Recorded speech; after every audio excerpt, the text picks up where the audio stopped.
Hello friends, welcome back to Wings Kitchen Tamil. இன்னைக்கு நம்ம கிறிஸ்பியான மெது வடை எப்படி செய்யறதுன்னு தான் பார்க்க போறோம். இது ரொம்ப கிறிஸ்பியா இருக்கும், ஹெல்தியா இருக்கும். அதே நேரத்துல ரொம்ப ஈஸியான ஸ்நாக்ஸ் ரெசிபிஸ். அந்த ரெசிபியை பார்க்கறதுக்கு முன்னாடி இதுக்கு தேவையான பொருட்கள் என்னென்னன்னு பார்த்துட்டு வந்துடலாம். இன்னைக்கு நான் 1 கப் அளவுக்கு உளுத்தம் பருப்பை 4 மணி நேரம் தண்ணியில ஊற வச்சிருக்கேன். தண்ணி எல்லாம் வடிகட்டிட்டு நல்லா வாஷ் பண்ணிட்டு ரெடியா எடுத்து வச்சுக்கலாம். இப்போ ஒரு மிக்சர் ஜாரில் 5 பச்சை மிளகாய் சேர்த்துக்கோங்க. நம்ம ஊற வச்சிருக்கிற இந்த உளுத்தம் பருப்பு,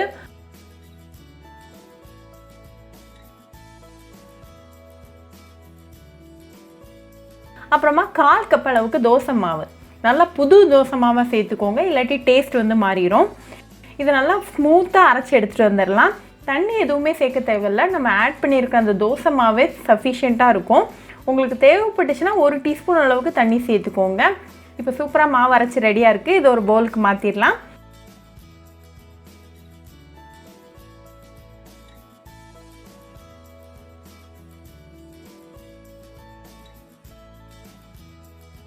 இது கூட ஒரு வெங்காயத்தை நல்லா பொடிசாக கட் பண்ணி சேர்த்துக்கோங்க.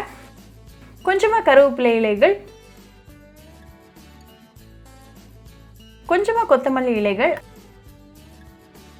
அப்புறமா 1/2 டீஸ்பூன் அளவுக்கு உப்பு சேர்த்துக்கோங்க.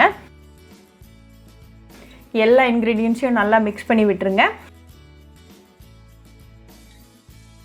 ஒரே பேட்டர்னில் மிக்ஸ் பண்ணுங்கள். இந்த கட் அண்ட் ஃபோல்ட் பேட்டர்னில் கூட நீங்கள் மிக்ஸ் பண்ணலாம்.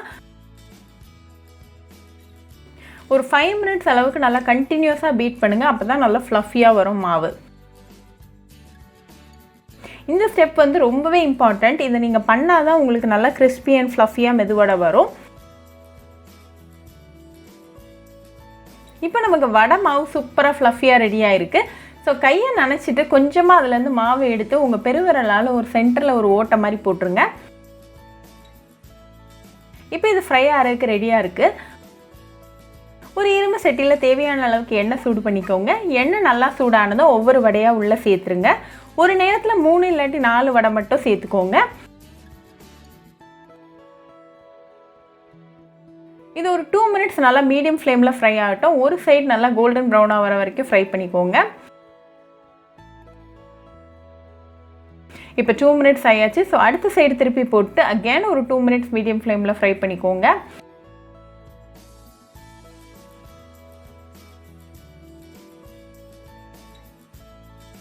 இப்போ 2 சைடும் நல்லா கிறிஸ்பியாக கோல்டன் ப்ரௌனாக வந்திருக்கு. ஸோ ரிமூவ் பண்ணிடலாம். இதை நல்லா சூடாக சட்னி கூட சர்வ் பண்ணி உங்கள் ஃபேமிலி அண்ட் ஃப்ரெண்ட்ஸ் கூட என்ஜாய் பண்ணுங்கள். ரொம்பவே ஈஸி அண்ட் டெலிஷியஸான ஸ்நாக் ரெசிபி. ஸோ கண்டிப்பாக அந்த மெதுவடை ரெசிபி உங்கள் வீட்டில் ட்ரை பண்ணி பாருங்கள். ட்ரை பண்ணிவிட்டு எப்படி இருந்துச்சுன்னு எனக்கு கமெண்ட்ஸில் சொல்லுங்கள். இன்னொரு சூப்பரான ரெசிபியோடு உங்களை பார்க்குற வரைக்கும் பாய் ஃப்ரெண்ட்ஸ். உங்களுக்கு இந்த வீடியோ பிடிச்சிருந்தால் லைக் பண்ணுங்கள், ஷேர் பண்ணுங்கள், கமெண்ட் பண்ணுங்கள் அண்ட் மறக்காமல் சப்ஸ்கிரைபும் பண்ணிடுங்க. கூடவே பக்கத்தில் இருக்க பெல் ஐக்கானையும் கிளிக் பண்ணிக்கோங்க. அப்போ தான் நான் போடுற வீடியோஸ் எல்லாம் உங்கள் நோட்டிஃபிகேஷனில் வரும். உங்களுக்கு ரெசிபிஸ் இங்கிலீஷில் பார்க்கணுன்னா விங்ஸ் கிச்சன் சேனலை பாருங்கள். சேனலோட லிங்க் நான் அந்த டிஸ்கிரிப்ஷன் பாக்ஸில் கொடுக்குறேன். மறக்காமல் செக் பண்ணுங்கள். இன்னொரு இன்ட்ரெஸ்டிங்கான ரெசிபியோடு உங்களை பார்க்குற வரைக்கும் பாய் ஃப்ரெண்ட்ஸ்.